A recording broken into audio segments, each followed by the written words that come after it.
Opportunity to speak with you all today. How's your day going? That's great. That's awesome. All right. Well, we do have a lot of information we have to cover as it relates to disability services. If time allots, we will definitely make some time for career services. Not quite sure we're going to have time because there is a lot that we do have to cover. And as Dr. Dahmer stated, we've got to make sure that we are in compliance with the Office of Civil Rights because we do not want to have anything filed against us, and so this is why we're having this training to make sure we're all on the same page. So thank you for coming out.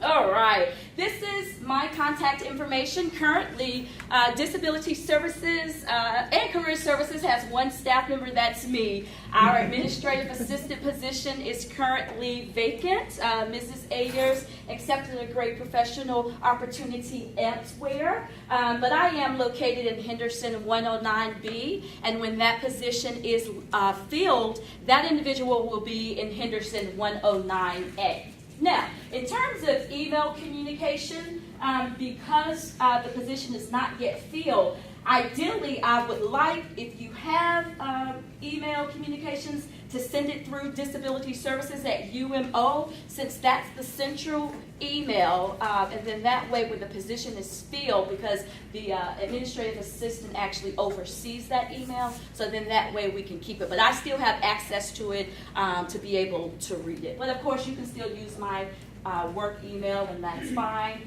Office telephone number and office fax. On campus, my extension is 1481. Okay?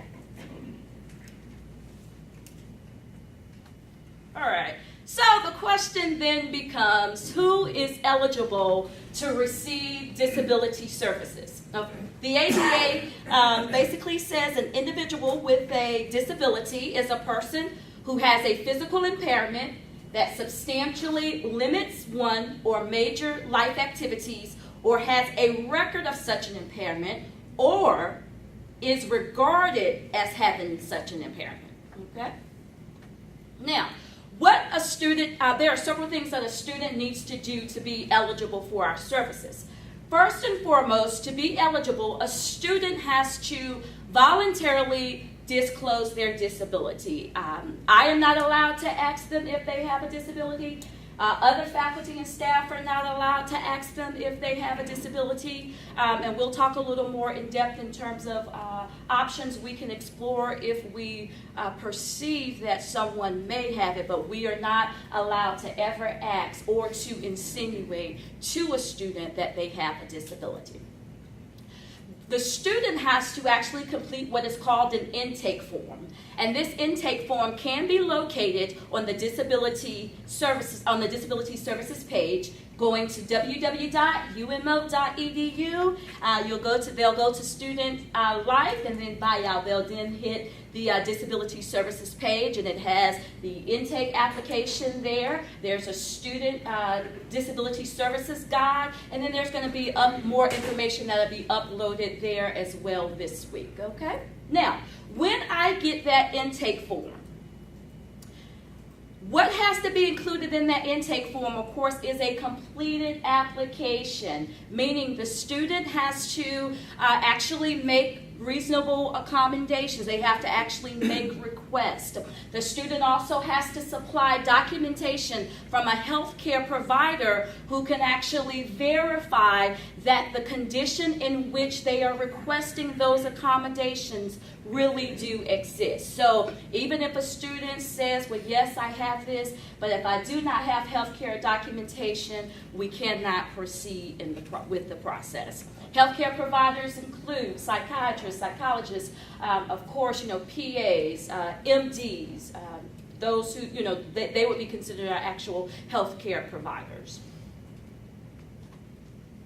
After I receive all documentation and everything is in, that makes my life happy, because then we can move on to complete the intake interview. And during that particular process, this is where I will review the requests they have made and then make a determination if the requests are a reasonable accommodation. Now, there are times where it will not be reasonable because a lot of times if the accommodation presents a undue hardship on the university, that will be the only time that it will not be considered a reasonable accommodation. And each situation is very different in terms of if it is not considered a reasonable accommodation.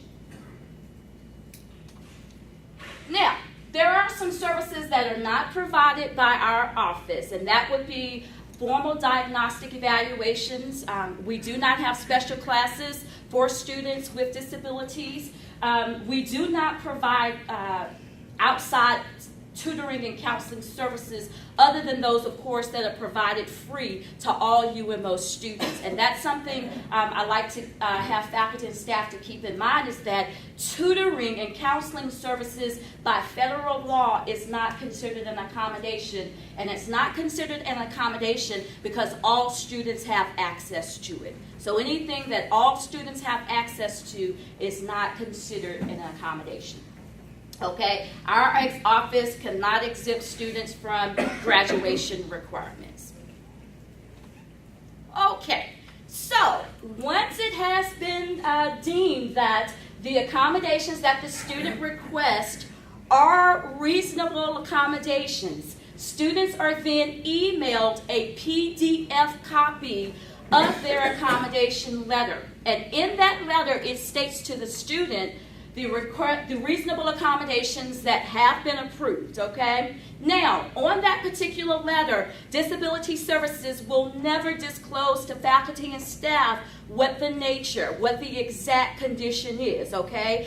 And I'll give you a little sample letter after this. Now, the student can opt to discuss with their professor or instructor in terms of what the exact nature of their medical situation is. That is the student's choice. However, when the student receives the letter, they're responsible for printing off the letter, and then they will take the letter to you. So they're going to bring the letter to class, and if they do, I encourage you to not per se engage the student in conversation at that time, because at that point, if there are other students around and they're discussing information, it is no longer considered confidential. Students may hear what's being said or questions you have asked. So I always encourage students, if you're able to set up a time with your professor, that's the best way to do it. If they don't do it in advance, the first day of class, I encourage them, touch base with your professor so that you can set up a time, and then that way you'll have more in-depth time to discuss your particular situation, okay? But definitely, as students around, please do not converse with them in regards to the nature of their request at that time. Each student, each semester that's registered through our office, they have to actually activate their faculty accommodation letters, okay? So you may have a student and they may say, yes, I'm registered. Maybe they were registered with our office. However, if they do not send email notification to our office saying, yes, I would like to activate my accommodation letters for this semester, we will not automatically do that because, again, it's the student's choice. You have some students where some semesters they opt to not utilize their accommodation letters for whatever reason they choose, and then there are semesters that they do decide. And so once they notify us that they wish to do that, then we'll be happy to get the letter taken care of and formatted in a PDF and emailed to that respective student. Now, so this is sometimes where there may be a breakdown, and even though we communicate this, it's in the student services guide, but sometimes there still may be that disconnect where they do not remember. So for example, this week I'm going to send out email notification to all of our students just as a friendly reminder that says, hey, if you need your letters, please be sure to email me so we can get those activated before you get here. Okay. Now, here's another thing. Typically, again, because I'm a one-person office right now, and not just because I'm a one-person office, but our guidelines state that when a student requests accommodation letters, we have up to a week to get those letters to students. Okay, so sometimes you may be like, okay, well, what's taking so long? But we have up to a week to get the letters back to the student, which is why I always encourage students each semester, let us know before time, so then that way we have them in time at the beginning of the semester. Confidentiality, and let me say one more thing about the accommodation letters.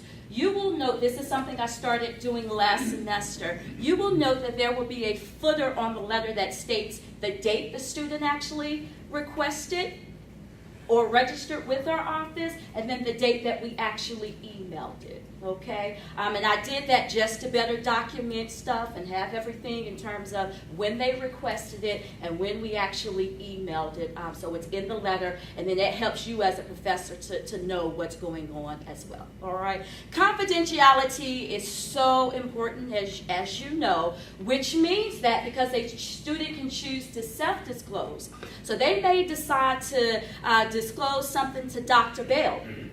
But Dr. Bell is not able to disclose that information to Dr. Benson because the student has not disclosed it to Dr. Benson, okay? So it may be for whatever reason, maybe that student feels safe and connected with you, that they only want to tell you specifics. And again, I know what's going on, but I could even, if you call and say, hey, can you tell me what's going on? I can't. The student has to do that. So faculty and staff are not allowed to discuss that unless the student can actually sign a waiver form, and they can list specific people that they wish for us to talk to. And if that is the case, then I'll be happy to discuss that with you. All right, so this is, I know you maybe can't see the form as well, but I wanted to show, this is kind of a sample of how the accommodation letter will be, okay? So for example, you see where it says the student and I are anticipating the following accommodations to be reasonable. So for in this case, there's extended time for tests and quizzes, and this would be timed by the clock. I had to make this specification because a lot of our online courses, students sometimes confuse that if they got time and a half or double time, then they thought that meant they had an extra 2 weeks to take the test or complete the assignment. So this is why I had to clarify that, okay? Now, this is the part I really want to bring out to you. Now, as a professor, instructor, there are going to be times where you do not agree with the accommodation our office has given, and that's quite okay, all right? Now, if maybe you do not agree with the accommodation, okay, you are more than welcome to really kind of appeal the accommodation, right? But when you write your objections of what your concerns, now it does not mean that that's automatic. So just because you noted on the form and says, well, I don't believe that they need X, Y, Z, it will not happen until you and I have a discussion. And as part of that discussion, we will then discuss, okay, so I might say, okay, David, what are some other options you think? So I may get your advice in terms of why do you feel the accommodation given by our office, and then I'll take that into consideration and then redo the accommodation if it's something that can be redoable. A lot of times things that come by our office is because the law requires and says certain requests are automatically reasonable. The government has said. So for example, I know some professors have issues with students recording lectures. If our office grants them the recording of the lectures, the law says you cannot say that this is intellectual property. You cannot tell them that they cannot record. They are required. They are able to record lectures, okay? But they do have to sign a recording agreement in which we set specific guidelines that speak in terms of confidentiality of the lectures, okay? So those are things, but if you ever are kind of just like, wait a minute, you know, I don't know about this, let me know as soon as possible. You can write it on this form, but I would even ask that you email me, and this is the reason why, because some students, they technically have 2 weeks to get the paperwork back to me. So if they meet with you on day one and you've noted, I've got a concern, I'm not going to know about that concern until 2 weeks, right? So technically, the thing that you have concern with is in place until or if it's overridden and replaced by something new. So until you communicate via email, and it does need to be in writing, and then we can, have a conversation in person or by phone. But I would need to hear from you so that we can discuss and quickly come up with alternatives that are more feasible. Okay? And this is another thing I've done new this year. I've actually, in times past, it says you have 2 weeks from the date of meeting with your instructor. So what I do now, beginning from when the class starts, so whether they are a trad or non-trad, I go ahead and fill in the date 2 weeks from the date. So that encourages them to go ahead and meet with you as well as get it back to our office. Okay, service animal policy. Now, I'm going to go ahead and give a heads up. There is a situation where there's going to be a service animal in classes this semester. But here is the thing about service animals.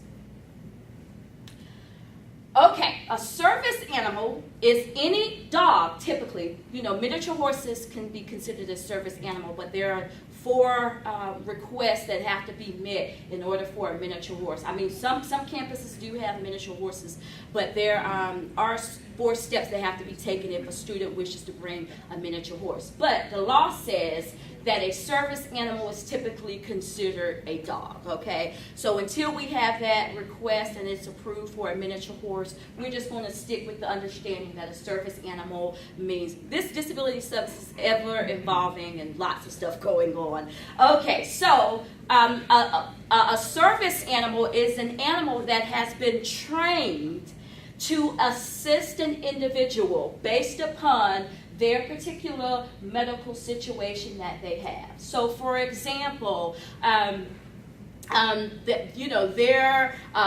there are some service animals that can do some assistive technology help for students with technical devices and so forth. They may need that assistance. The animal can be trained to hit certain keys on the computer, so it just depends, all right? But here is the thing to keep in mind. Service animals can be anywhere on campus: classrooms, academic buildings, cafeterias, eating places, offices, residence halls, Carnegie Arena, whatever the case may be, okay? But they do not have to register with our office. They do not have to provide you with advance notice, right? Because a service animal is something that they are in need of. So they do not have to register with our office, and they do not have to notify you in advance that they're bringing a service animal with them. So, and I say that because I have had a couple of students who have been conscientious in providing notice to our office, but they're not required. And if that is the case where I receive that, I'll be happy to just give you all a heads up, but again, it's not required for them to. So you can very well have someone who comes in and with a service animal. We're going to talk a little more in terms of questions that you can ask as a staff in terms of making a determination if it is a service animal. Okay? All right. But here is the thing, though. Service animals have to be under control, right? So that means either they need to be on a leash or a harness. However, if the leash or the harness prevents them from being able to actually carry out the particular service that they've been trained for, then that means that the individual who has the service animal has to be able to keep the animal under control through voice commands or signals or other sounds. So the key is they have to be under control. So whether that's leash, harness, voice, signals, or any other things. Now, another thing is it can be any type of dog. If it's a Rottweiler, a Pit Bull, and they're trained, we can't tell them what kind of breed it has to be. So that's important to keep in mind as well. Okay, so as I stated, they do not have to be registered with Disability Services, nor does faculty or staff have to be forewarned. However, faculty and staff, we can ask 2 questions. The first question being, hi Johnny, is the dog a service animal required because of a disability? Johnny can answer yes or no. If Johnny says yes, then we can proceed to the second question, which is, okay, Johnny, what work or task has the dog been trained to perform? Now, we can't ask what the person's disability is. We cannot require medical documentation. We cannot require special identification for the dog, or we can't require training documentation, or can we ask the dog to demonstrate its ability? Okay? So this is kind of the honor system. If they say yes to those two questions, that's all you can ask.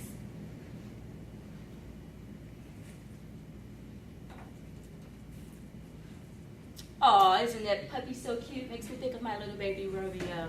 Okay, here's another thing to keep in mind. I know that there are those who have allergies to dogs, and they have a fear of dogs, okay? However, the law says that we are not allowed to deny that because someone has an allergy or because they are afraid, right? So here's the thing. So if Johnny has his service animal, and if Sonia has said, I have an allergy, okay, to Johnny's pet dander, okay? So what you can do, the faculty and staff instructor can do is, first is to move them, to have them on two sides of the room or away from each other as much as possible, okay?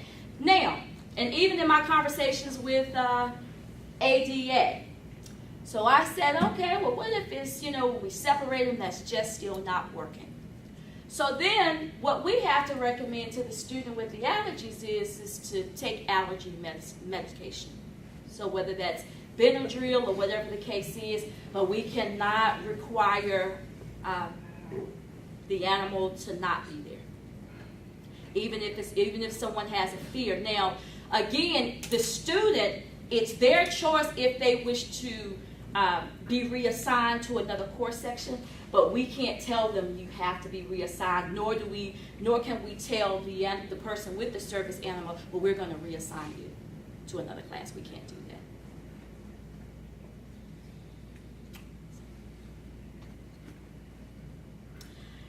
Okay, now we can't ask the animal to be removed from the premises unless the dog is out of control. All right, so meaning the handler, again, they're giving the signs, they're giving the voice commands, but little puppy is saying, I'm just not going to listen. I'm just not going to listen. And so in those cases, if little puppy is not listening, then we do have the we can say that the puppy has to be, can be removed out for that particular day, okay?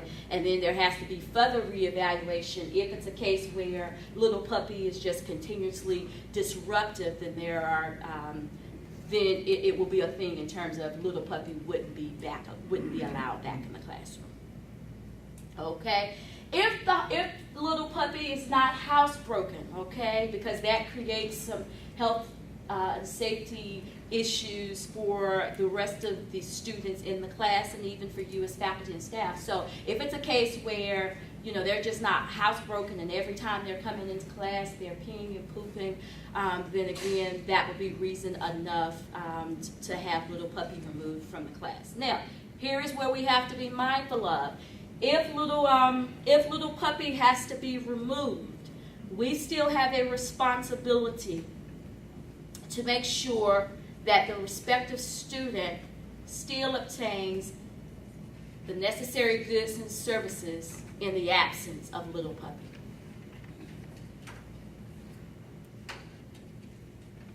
Yes? But we don't know what those goods and services are unless we have documentation, though, do we? So what would happen is, for example, what would happen in that particular case? In terms of having specific, so that would be where there would need to be an individual conversation with that student. And because we know that we already know that the student has a service animal, so we know that the service animal, of course, provides certain tasks. Based upon that, because we know that, we are then able to ask and say, we can't ask the dog to demonstrate it, but we can get more clarity to better assist them in terms of how does the dog assist you, only if the dog, of course, is being disruptive, so then that way we know how to better assist the student.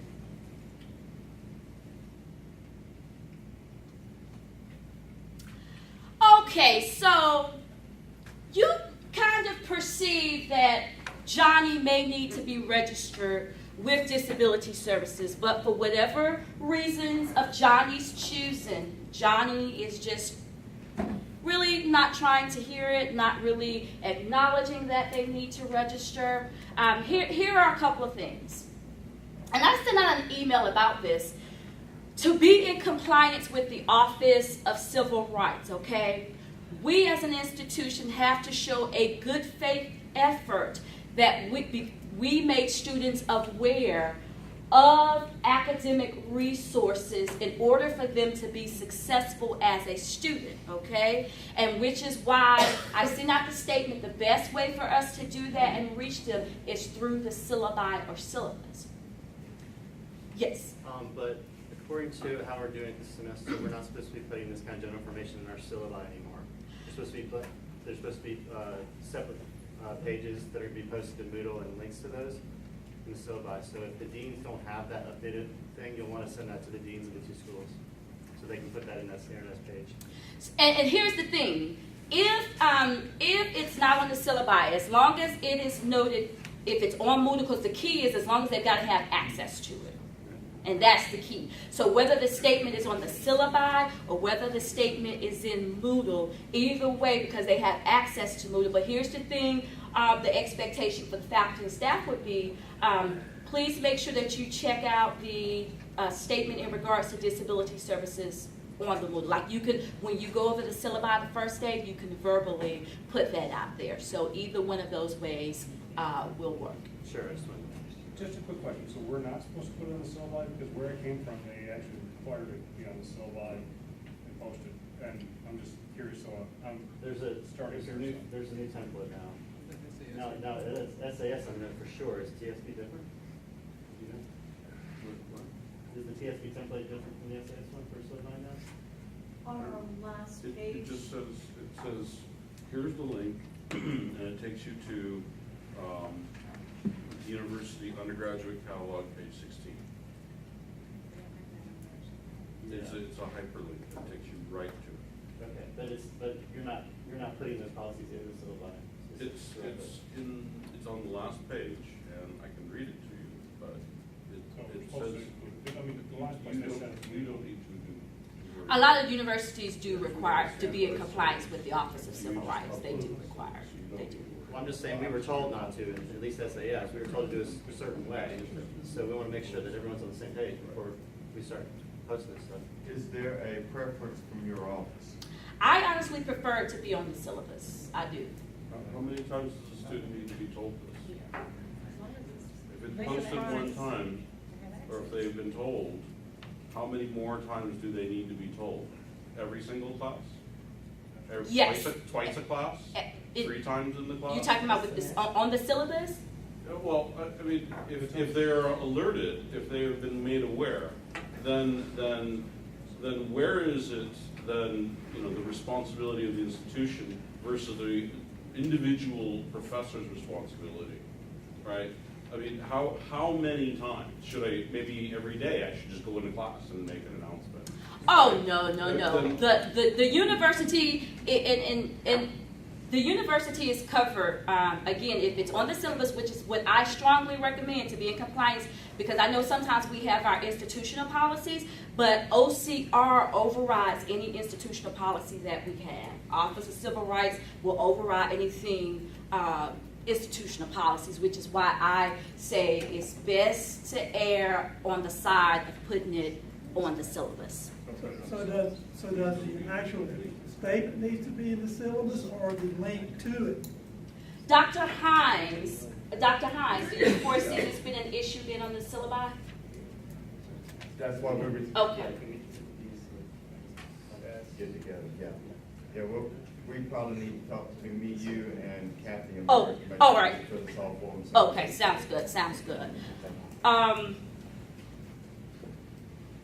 Let's see, any other questions? But again, whether it's on the syllabus or a link, the key is we have already exerted due diligence by making them aware of it and where it's posted. And you do not have to announce it every day. So the key thing, as long as once each class you've told them on the first day of class, then you're covered. So the question then becomes, how do I approach a student who is having difficulty in the class and I suspect that he or she may have a disability? Of course, we are not legally allowed to ask students if they have a disability, but what you can do is you can center the conversation around the academic difficulties that they are having. Yes? Sorry, just for clarification, if they have a service animal, we can't